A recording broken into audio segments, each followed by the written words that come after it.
Okay, today we are at Fairview Park. Um, Once again, I'm not sure exactly what town we're in. This is a community park. Um, the course itself is another par 3 mostly, I think. Can't think of any par 4s on this course. Um, it is a course that is short enough that um, shorter arm players can score, but for the most part, for most of the holes, it is heavily wooded. So accuracy is at a premium. Um, you got to hit your lines, and you got to have your distance and height control dialed in. So, okay, I'm going to warm up, and we'll get going.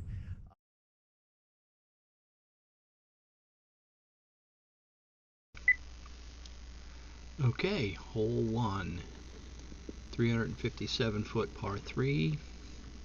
That tree there on the left provides a bit of a low ceiling, so you have to swing it a little bit wider than you might want to. And then near the green, separating actually the green, is this walking path, and there's a bit of a slope that you have to kind of get over to access the green. Let's see here, I'm actually right on the side of the slope, and that utility pole in the way a little. I mean, not much. I'm gonna flex this mid-range around it anyway, and then I'm watching it, and it splashes out like that would have been the most incredible way to start out a round. Would have been a throw in on hole 1. As it turns out, I just went a little past. Yeah, we'll just splash it in there and, keep going.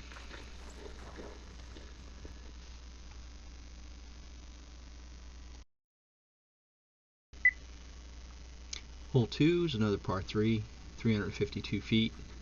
The tournaments that I've played here, they usually make this hole an island hole. And at 352 feet, unless they bring the island back towards the tee pad quite a bit, I'm going to struggle to make it.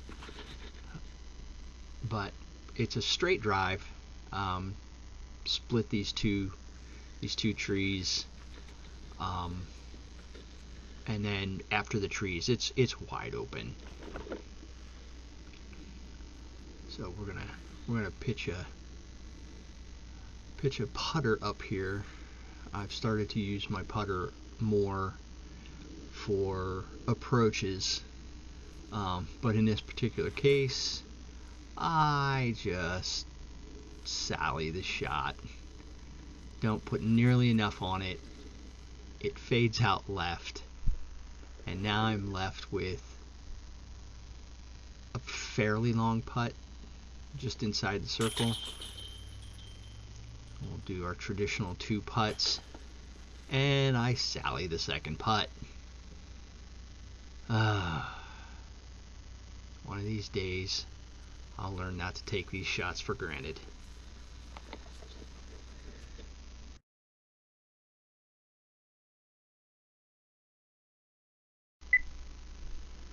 Alright, hole number 3 is a par 4. It's the only par 4 on the course.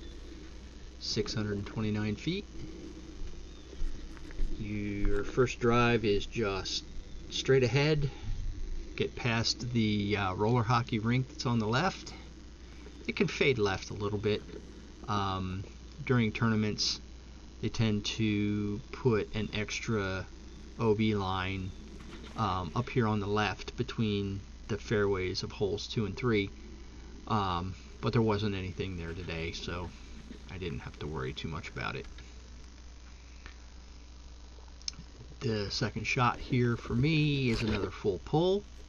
I need to get up there as close to those trees as possible. The basket is on the other side of the trees, and there are a couple of lanes through them. You don't want to go straight at the trees. You want to fade a little bit to the left so that it gives you a good angle.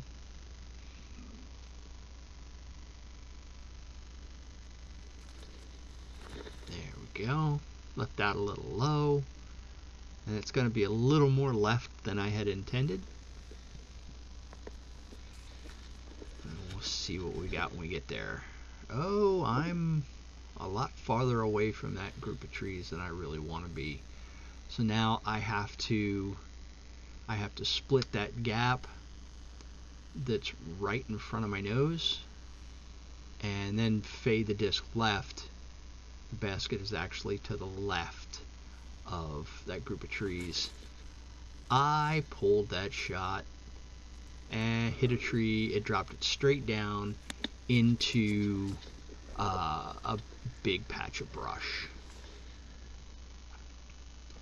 So now I've got uneven footing and a circle 2 or a little more putt to try to save a par.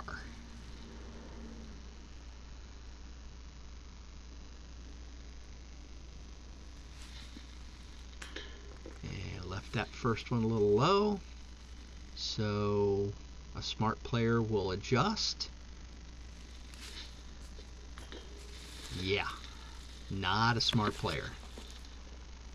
So we're going to score our first bogey of the round.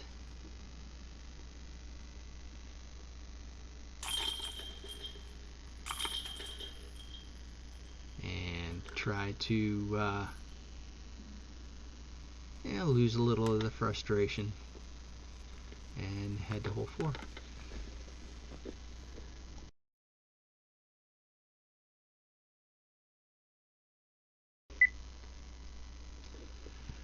Alright, this hole, par 4, no, I'm sorry, hole 4, par 3, 243 feet, extremely downhill.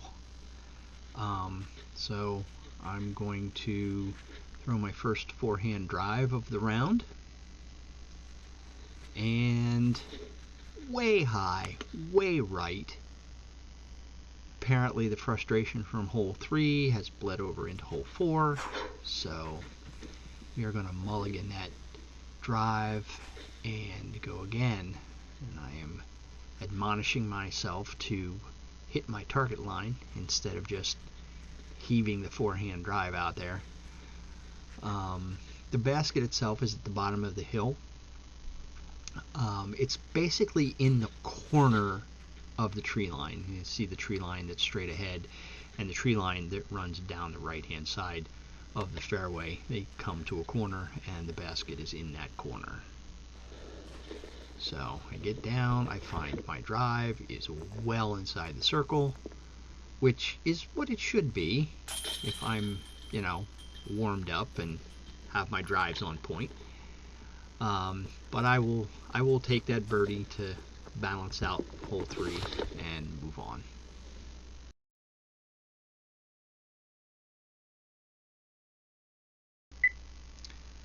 Hole 5, 215 foot par 3, extremely uphill. The pine trees that you see in front of the tee box, you have to go around to the right of those to have any kind of shot. This tee shot always gives me fits.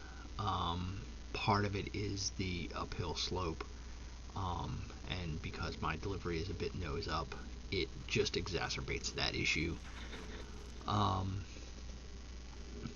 But knowing that it's only 215 feet, the fact that I struggle to get there just kind of adds a little bit to that mental frustration. My shot landed over by the little building here. I'm still pretty short outside the circle. It's a makeable putt, but again, it's outside of my comfort range. At least I hit the band that time. I didn't leave it short like I have the last couple of putts. Oh, well, the first one hit the band, the second one hit the cage as usual. Um, but, you know, it's a par. I will take the par, even on a 215-foot hole. And, you know, there's no mistakes there. I can move on into the round and keep going.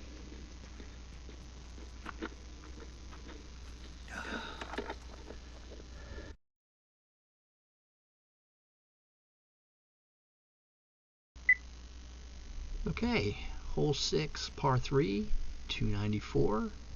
We are now officially in the woods, folks, and we don't come back out until hole 17. This fairway is pretty extremely downhill, and very straight until the very end, at which point the fairway hooks pretty hard to the right. So I'm going to try to throw a straight forehand down the fairway and hopefully get it to hook right at the correct moment. At this point, it looks pretty good. I couldn't really tell how it landed, so when I got down here I realized that I had gone just a little too far. I'm in a brush pile full of downed trees and branches, and had a bit of trouble figuring out exactly how to get footing in here. You know, it's not like I can stand up on the trees or anything. So I manipulate myself in here.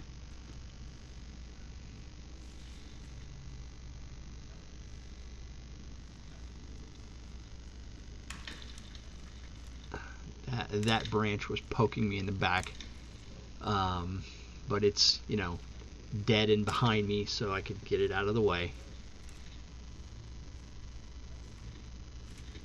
Finally get some sort of stance. There's no way I'm going to run this basket. I just want to get up and down for a par. I'm well outside of circle 2, so, you know, I just want to get some approaches up here and not mess up the par putt.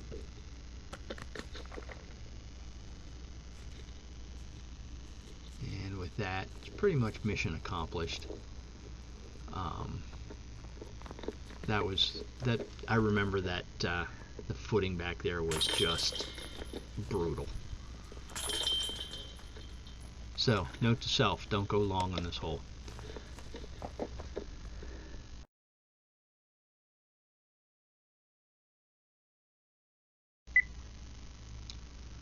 Hole 7 is a par 3, 220 feet. It's fairly short, but there is posted OB all down the left side. If you're throwing a forehand like I am, you pretty much have to either throw a pretty extreme turnover, force over, or throw out over the OB and have it come back. I get a pretty good drive here. I did put myself in a place where I have one big tree just lined up with the basket. Like, I couldn't see the basket at all, and I couldn't really drift off to the right because there's another big tree to my right. So I just want to kind of pitch a forehand up around the tree, and I throw it in. That was not intended to be a run at the basket in any way, shape, or form. I just wanted to get around the tree and give myself a look at a par, an easy par.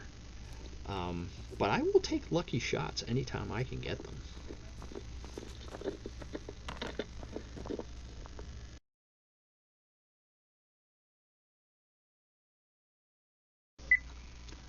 Alright, hole 8. It's a 311-foot par 3.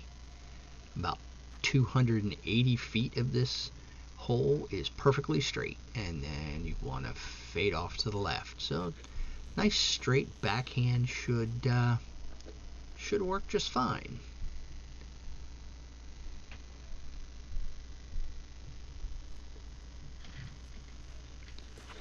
I lift that backhand I still have this right into a branch, right to left fade to deal with. It straight down. So at least I have to make sure that I don't go rough too long or too short. But I'm only about halfway down the fairway. Me in the brush, and now I have a touchy really shot. Make it a lot more difficult to get my par save. So I'm going to take a mid-range. This is a barred, and pitch it up there and see how close to the basket I could get. It turns out I got pretty close. I will take a par save like that any day of the week.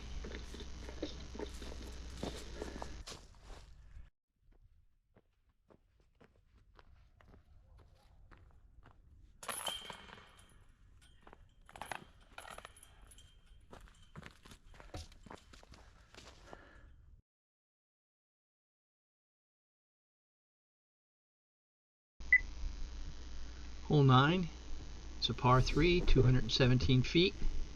The down trees are not an obstacle, a permanent obstacle of this hole. There was a wind and ice storm that had gone through the area a couple of days before I filmed this, and it had obviously done some damage to the right side of the fairway. This fairway does a gentle curve to the left. So if you can get that turn correct, it's a fairly straightforward hole. I am learning at this moment not to play this course early in the morning, because if you're short on this hole, then you're throwing your approach directly at the sun, which is difficult enough, and then afterwards it's hard to see anything. So, but I can clean up a par here, and then I can move on to the back half of the course.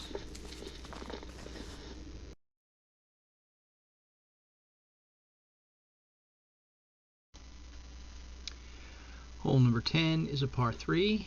It's 327 feet. It is definitely one of the more difficult fairways on this course. It's straight for a bit, and then it snakes to the right and then back around to the left to a very protected green. And not quite halfway down the fairway, there is a drainage ditch, which you will see in a minute definitely can cause some players no small amount of consternation.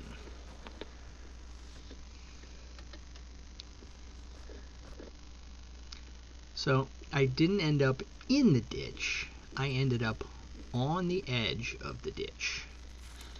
Now, as far as the fairway is concerned, this wasn't a bad place to be. I mean, I had eyes on the basket, and I had a couple of options for my throw, but it definitely makes the footing pretty difficult. This drainage ditch is pretty steep on its sides, so I'm being a little careful, or maybe a lot careful, of how I put my feet so that I don't end up at the bottom of the ditch. So now my choices are out around to the right and swing it back in, or punch through the trees and go straight at it, which is the choice I made. Not necessarily the better of the two choices. It was what was feeling comfortable at the time.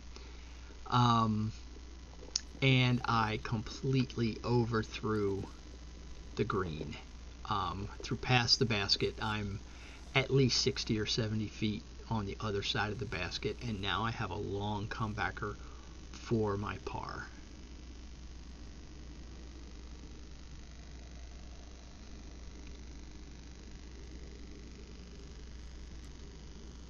And I put my first attempt over the top of the basket, which better than being short. And my second attempt is my normal under the cage, below the cage, and past. So it looks like I will be taking my second bogey of the round. Turn the camera so you can see what I'm left with. And time to just, demonstrate my annoyance with the basket. Oh well.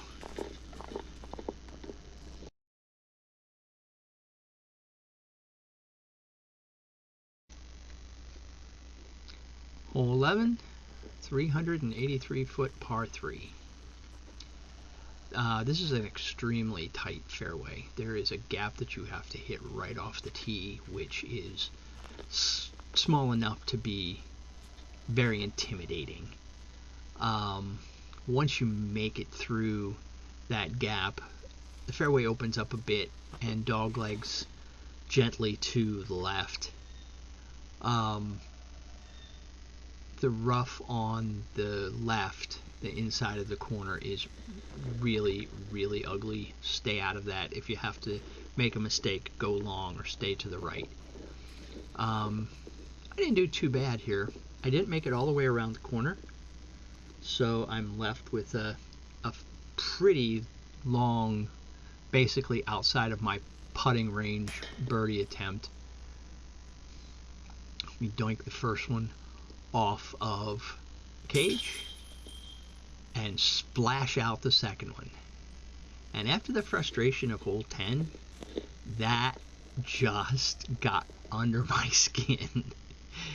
That was uncalled for. The basket was not kind to me. But, I mean, it was a birdie putt, so I ended up with a par.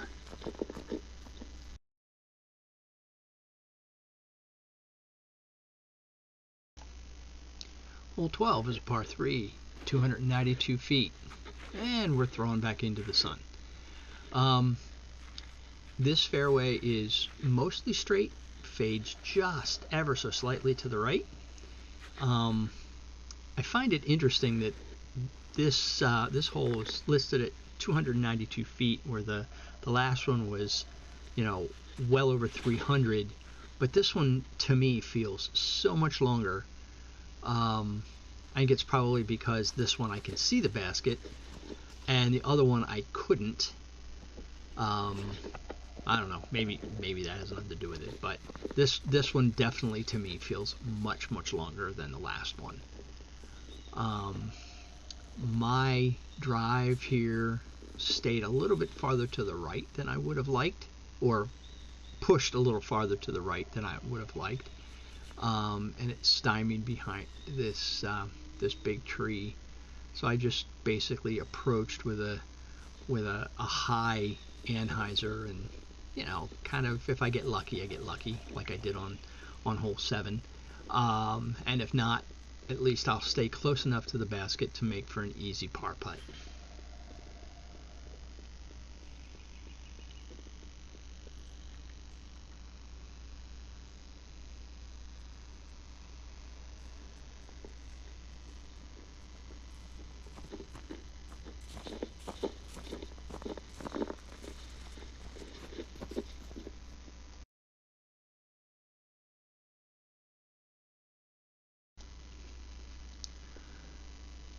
Hole 13 is a par 3, 294. It's basically the same distance as the last hole. This one is another one that's got some deceptive length to it. It's basically perfectly straight. You can see the pin from the tee pad. The green is actually up on a rise, and it's a pretty serious slope. So my play is always just get to the bottom of the hill and then pitch it up, play for a par, and be good. I ended up a little bit left, which meant my approaches had to go around that big tree you see there by my head. But easy enough. It's an easy up and down. I know a lot of people can score on this one because they can get part way up that slope. My arm is just not strong enough to get the distance plus get the elevation and give myself a look. So I'm just going to play it for a par and go on to hole 14.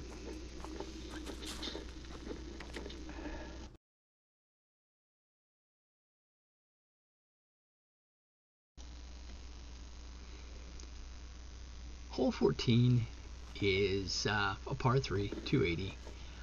It's a crazy hole.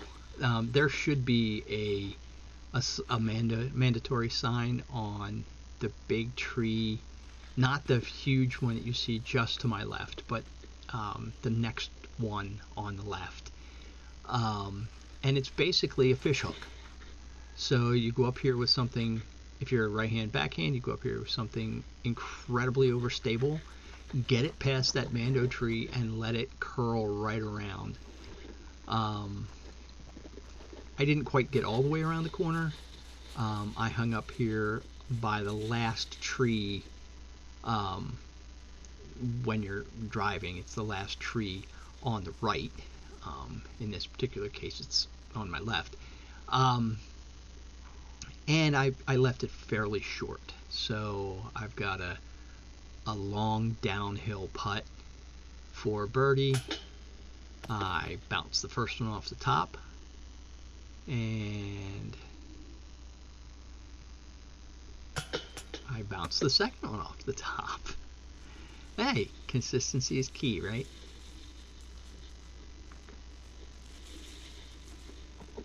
So we'll pull a par on this one.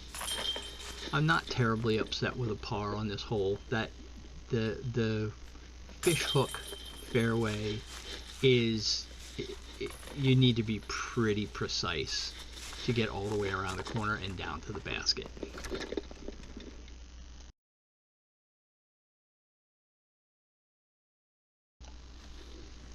Hole 15 is 294 feet, par 3.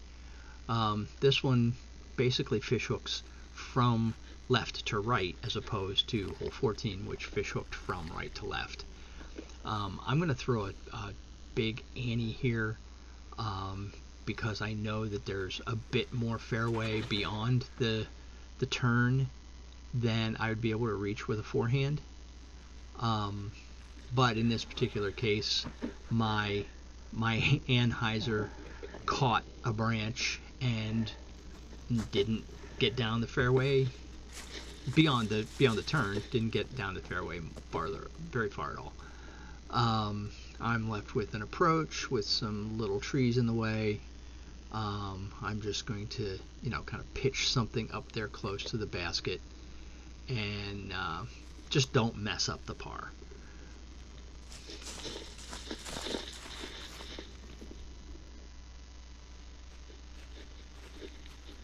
And I'm pretty successful. Yeah, you only saw one approach. I did throw a second approach, but my camera was being wonky that day, and I didn't capture that one.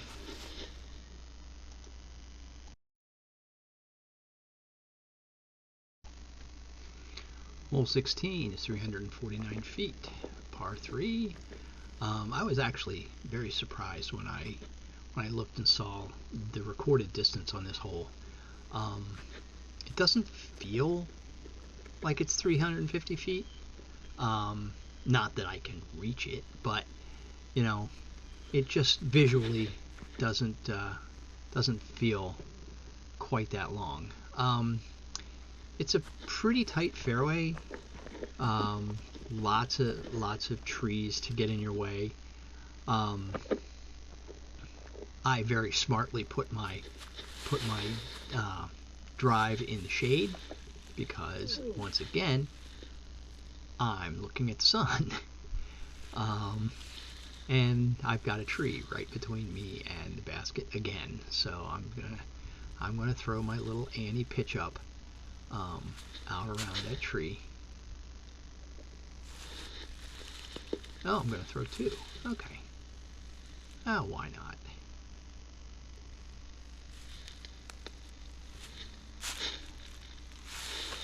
Yeah, you never know. You might get lucky and throw it in.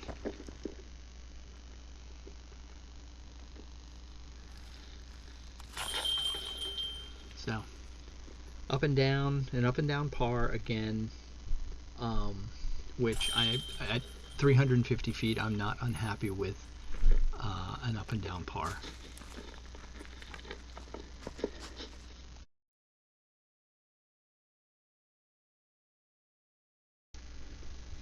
Hole 17, 388 feet, pretty downhill. I absolutely love this hole because this is an accuracy hole. We're out of the woods for a moment, with the drive, and the pin is stuck back in the woods a good 60 feet probably, with an opening from the fairway, or from the park part of the fairway. So you have to hit that lane and be lined up, which I manage. I'm a little far away, but I at least have a view in at the basket.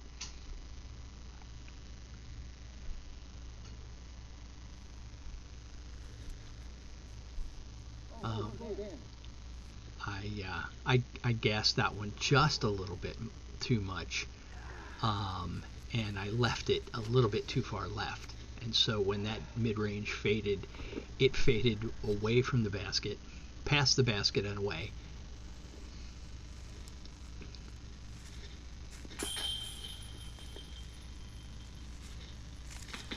But I clean up my par and move on to the last hole.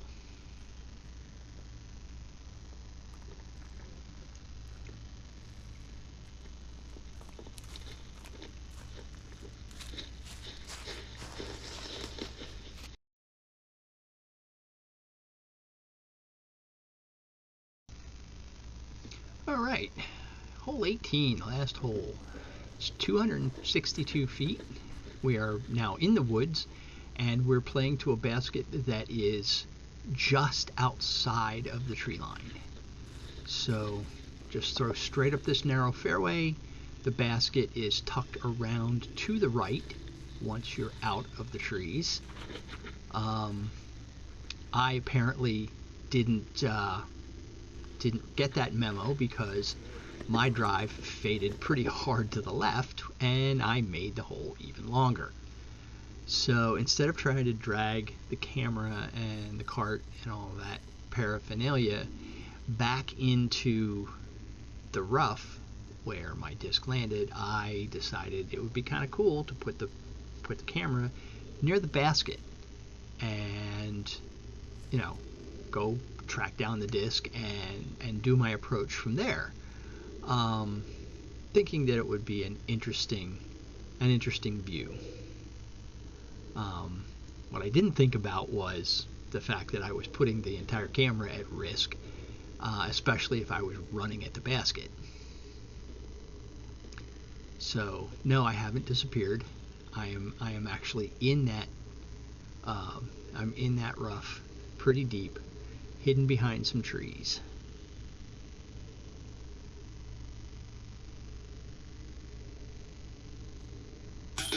And my approach almost scores. Almost. I hit band, chain, and cage, but it didn't stay in.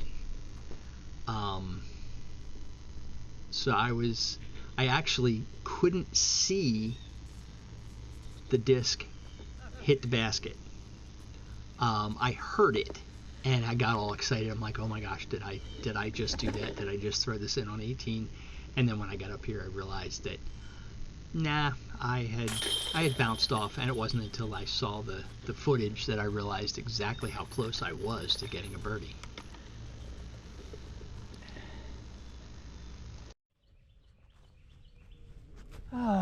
Okay, well, that about sums up the day.